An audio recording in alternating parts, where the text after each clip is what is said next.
audacious and completely unlikely and completely unexpected, at least from somebody who's lived in Gaza.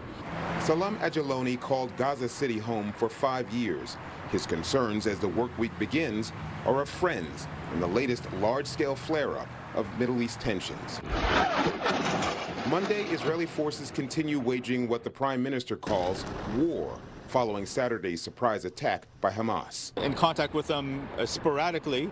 I have not tried in the last few days to call or to email, but of course I feel I lived under Israeli bombing of Gaza myself. For Ajiloni, this renewed fight is part of the ongoing Palestinian fight to secure what they see as their homeland.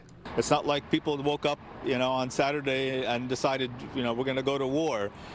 This is something. There's a buildup. There's a history. It's in the DNA, and what we're seeing today is linked organically to the last 75 years. Rinse, wash, repeat, and here we are doing it all over again. Middle East policy expert Dr. Robert Sanders says there are elements on both sides of the conflict who want peace, but they're being pushed away from it and each other by more radical elements. He says the Palestinians must understand some justified grievances lose weight with each act of terrorism, and the result sees unending wars of attack and reprisal. At the end of the day, those groups have to have a new narrative created that allows them to all get to a point where it's acceptable to give and take something that puts them in a peaceful state.